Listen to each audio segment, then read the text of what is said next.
السلام عليكم ورحمة الله. جايب لك النهاردة حلقة خفيفة لطيفة كده سريعة تتعلم منها حاجة تعلم بيها مستواك في الشطرنج وهتفيدك إن شاء الله. ما تنساش بس قبل أي حاجة الصلاة على النبي صلى الله عليه وسلم. ويلا بينا نبتدي على طول.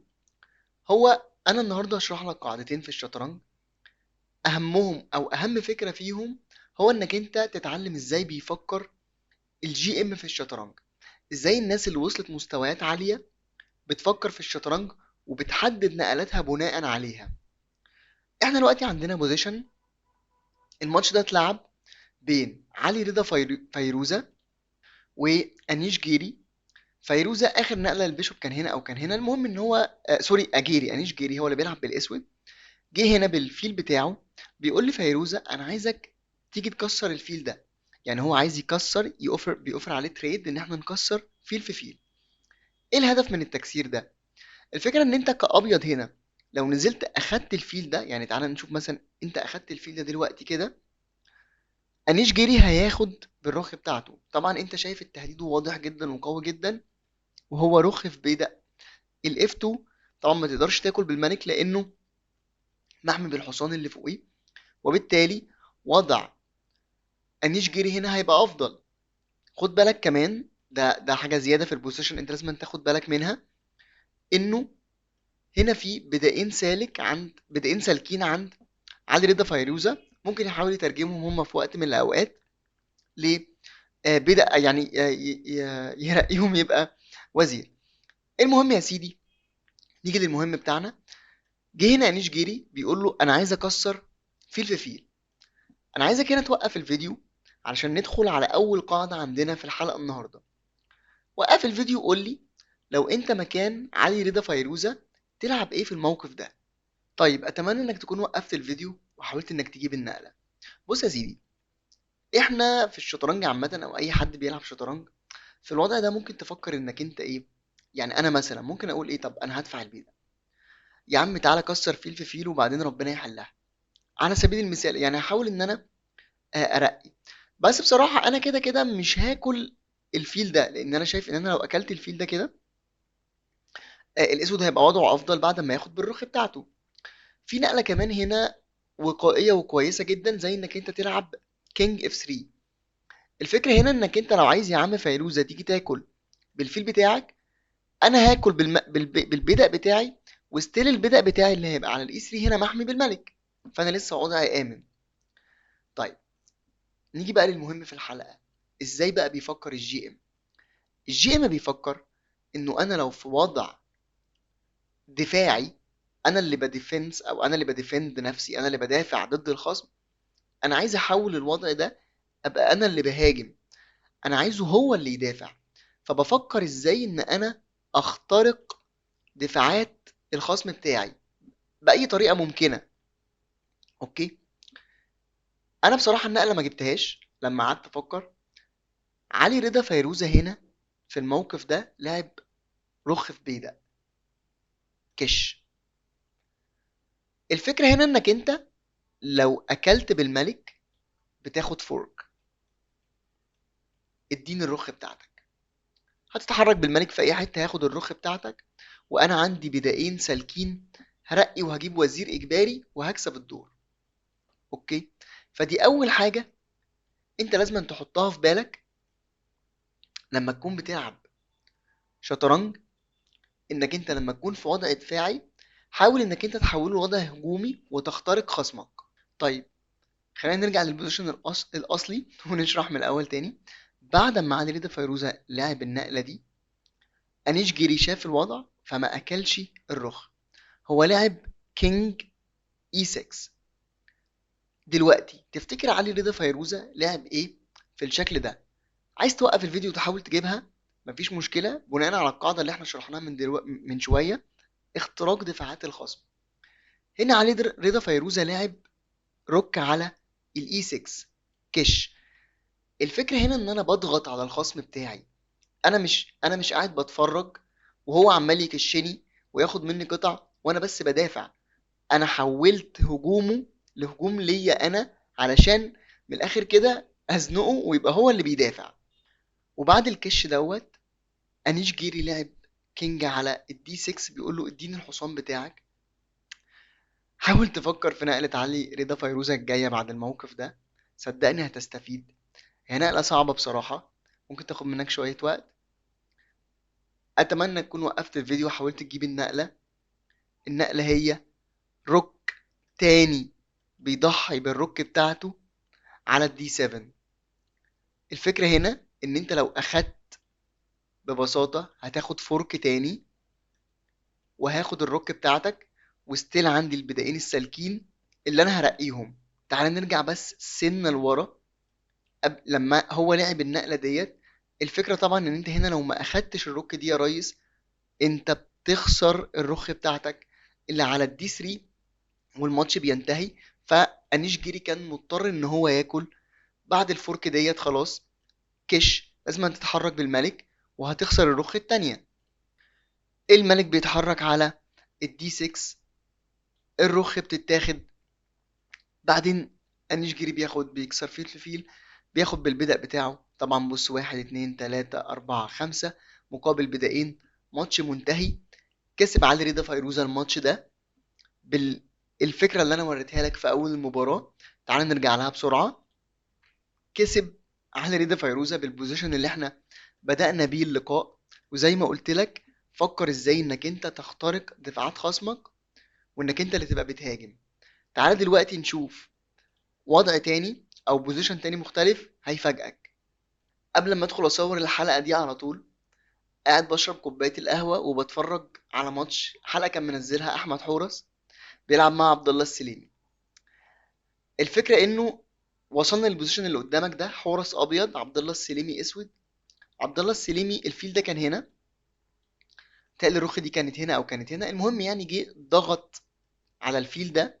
فحورس النقله اللي هو لعبها في الوضع ده ان هو رجع الفيل خطوه لورا عشان ما يتاخدش مجانا. المهم بعد ما حورس رجع بالفيل على مربع الجي 2، عبد الله السليمي لعب كينج على البي 8، بيأمن ملكه بيبعده عن النوش، ويمكن ما كانش لاقي لعبه معينه فبيلعب نقله انتظاريه. عايزك بقى توقف الفيديو وتحاول تجيب نقله حورس اللي جايه من الموقف ده.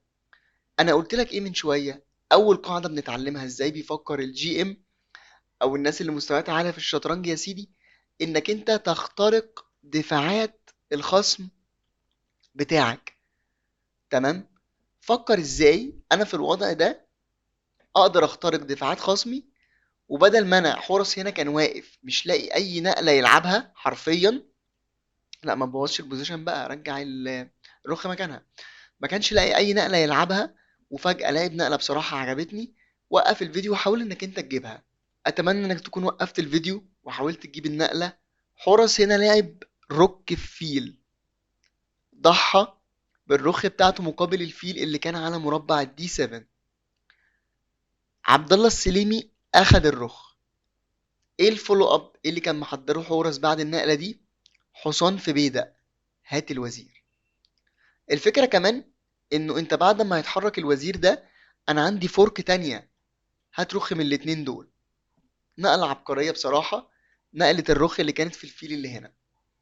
لازم الوزير يرجع لورا عشان الفورك دي ما تجيش. وبعد نقله وزير على مربع الاي 8 عشان يمنع الفورك دي، حورس بيلعب رخ يمسك بيها فايل الدي. والنقله الجايه طبعا واضحه جدا، حصان على الدي 7 فورك، اديني الرخ بتاعتك. اوكي. وبعدين الماتش كمل طبعا، حورس بقى وضعه افضل، وفضل حورس يضغط على عبد الله السليمي. دفع بعد كده البيدق، فتح للفيل بتاعه ان هو يدخل الماتش، وحورس كسب الماتش. اتمنى انك تكون استفدت حاجه من اللي انا بشرحه لك. ويلا دلوقتي ندخل على القاعده رقم 2. لو لسه ما ضغطتش لايك للحلقه، استاذنك تضغط لايك وتكتب لي كومنت تقول لي فيه انت عرفت تجيب النقلات اللي كانت في التو بوزيشنز اللي قبل كده ولا لا. وقول لي رايك في الفيديو، وما تنساش تشترك في القناه عشان يعلى مستواك في الشطرنج اكتر واكتر. ودلوقتي نوصل للقاعده رقم 2. خليك معايا واحده واحده هشرحها لك. ده بوزيشن متاخد من ماتش اتلعب بين سباسكي واحد اسمه بتروسيان. الاتنين تقريبا روس اعتقد، ما علينا يعني. المهم 2 جي امات. سباسكي بيلعب ابيض وبتروسيان بيلعب اسود، وسباسكي اللي عليه الدور. انا عايزك توقف الفيديو وتحلل الموقف ده مع نفسك، وتقول لي لو انت بتلعب مكان سباسكي بتلعب هنا ابيض، ايه هي نقلتك الجايه؟ بص يا سيدي، خلينا نحلل البوزيشن مع بعض كده بالراحه. الرخ دي متموقعه في موقع جامد جدا جدا جدا، منع الملك ان هو يطلع على الصف الثامن، وبالتالي ممكن تساعدنا في المستقبل ان احنا ندي كش مات. يبقى الروك دي بنسبه كبيره احنا المفروض ما نحركهاش. عندنا هنا حصان وعندنا وزير. خد بالك كمان، انت لو شايف اصلا في كش مات من على الدي 4، لانه البيدق ماسك المربع ده، وكده كده اصلا الوزير هيبقى ماسك المربع ده، والملك ما يقدرش يتحرك يطلع لفوق بسبب الرخ. ولو انت دفعت البيدق ده مثلا هنا، اوكي، على سبيل المثال دفعت البيدق عشان لو انا اديتك كش من هنا، هقوم واكل، انا ما عنديش اي مشكله بالبيدق برضو، وهديك كش، وكده كده هدخلك في شبكه متات. بس المشكله ان الرخ دي حاميه المربع ده، فاحنا مش عارفين ندي الكش مات بالوزير. اوكي، ادي شويه افكار. عندنا حصان هنا، ممكن نجيبه هنا، ممكن نجيبه هنا، ممكن نجيبه هنا ونحاول نمشي الرخ.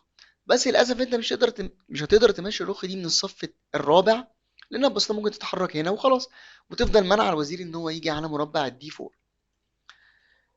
انا عايزك بقى توقف الفيديو وتحاول تجيب النقله، افضل نقله للابيض في الوضع ده.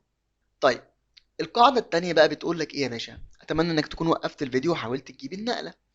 القاعده التانية بتقول لك لو مش لاقي نقلة معينة واضحة تشكل تهديد، فعل أقل قطعة نشيطة عندك. حلوة القاعدة دي. تعال نبص على البوزيشن اللي قدامنا. قلنا الرخ دي ماسكة مكان سفاح، كده كده مش من مصلحتك ان انت تتحركها. الوزير ده اوريدي ماسك اصلا فايل الدي، يمرح فيه ويلعب فيه براحته، وبالتالي مش من مصلحتك ان انت تتحركه. وكمان بص، ماسك اوتار قوية، فالوزير ده مش وحش، انت مش محتاج انك انت تتحركه اصلا، الا لو انت عايز تجيبه هنا عشان بعدها تجيبه هنا فتدي الكش مات. بس كده كده الاسود هيرد عليك. لو انت بصيت هتلاقي ان الملك بتاعك برضو يعني هو في بوزيشن امن، انت مش محتاج ان انت تتحركه، كده كده ممكن تحركه هنا تجيبه هنا تأمنه شوية. ولكن اللي فعلا القطعة اللي مش شغالة عندك بشكل قوي هو الحصان. الحصان ده هو اللي انت محتاج تحطه في وضع افضل او في بوزيشن احسن، عشان يبقى افكتيف اكتر ويفيدك اكتر على الرقعة. في الوضع ده سباسكي لعب حصان على مربع الدي 4. الهدف هنا هو هدف بعيد المدى. هو ما لعبهاش علشان هو عنده فولو اب واضح هيكمل عليه، هو كده كده ما يعرفش بتروسيان هيرد ازاي، بس هو بيحط الحصان بتاعه في وضع مفيد يساعده في ان هو يكسب. تعال نكمل بقى المباراة ونشوف ايه اللي حصل. بعدها هنا رد عليه بتروسيان وهاجم الحصان ده. طيب، بنفس التفكير عايزين نطور قطعنا ونحاول ان احنا نهاجم ونخلي وضع الاسود اسوأ واحنا افضل كابيض. عايزين نلعب نقلة هجومية. ايه رأيك مثلا في النقلة دي؟ حصان على مربع الاف 5. انت ممكن اول ما تشوفها تقول يا دي جاية بفرك وطالبة الفيل، ووضع الحصان شكله بقى احسن.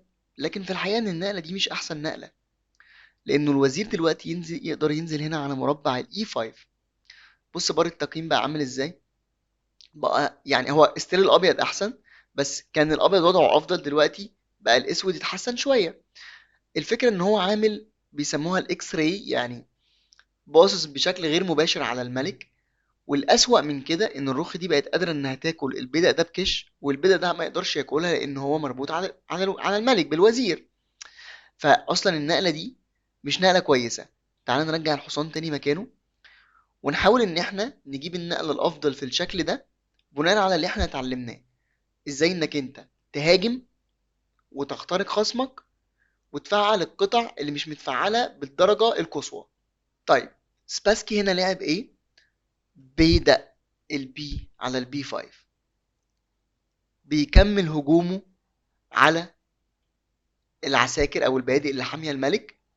اصلا انت مضطر انك انت تتعامل مع البدأ ده حالا، لان انت لو ما تعاملتش معاه هتاخد اصلا كش مات. كش مات ببيدق. الملك ده ما عندوش حركه وما عندكش اي قطعه تاكل البيدق ده. وبالتالي افضل اصلا نقله هنا تلعبها انت كاسود انك انت تاخد البيدق، بعدين هتاخد كش بالحصان، ما تقدرش ترجع لورا، ما عندكش غير انك انت تنزل لتحت، والرخ هتيجي وهتاخد المات، هتاخد المات. كده انت شفت قاعدتين مهمين جدا. قلنا اول حاجه ازاي اخترق دفاعات خصمي، وشوفنا 3 بوزيشن عليهم، والله واحد جه بالصدفه بتاع حورس. وقلت لك تاني حاجه انك انت حاول انك انت تفعل اقل قطعه شغاله عندك. شفنا الحصان لما دخل الماتش خلصه. طيب خلينا نرجع بس سن لورا وهسألك سؤال، هل عندك حل غير انك انت تاخد البيدق ده؟ اه في حل، هو انك انت بالفيل ده تاخد الحصان فتمنع التهديد ده. تقدر تجيب نقلة سباسكي الجاية، عايز توقف الفيديو مش عايز توقفه براحتك. النقلة الجاية هي نقلة عبقرية من سباسكي، ضحى بالوزير بتاعه، عشان انت بعد ما هتاخد الوزير هتاخد الكش مات من فوق، عشان الرخ دي منع الملك ان هو يتحرك وينزل على مربع الاي 8. وكسب سباسكي بالقاعدتين او بقاعدة حتى واحدة من اللي انا قلت لك عليهم. واخر حاجة معانا النهاردة، انت الابيض وانت اللي عليك اللعب. حاول انك انت تفكر ازاي تكسب في الوضع ده اللي قدامك بالابيض في كام نقلة، وتجيب اللي تشيك ميت، او انك انت بشكل اوضح يعني تسولف البازل دي وتحلها وتجيب افضل النقلات. لو عرفت تجيبها اكتب لي في الكومنتس ايه النقلة او النقلتين اللي ورا بعض اللي انت هتلعبهم في الوضع ده عشان تكسب. واتمنى انك تضغط لايك وتسيب كومنت وتشترك في القناة، واشوفك الحلقة الجاية يا ريس.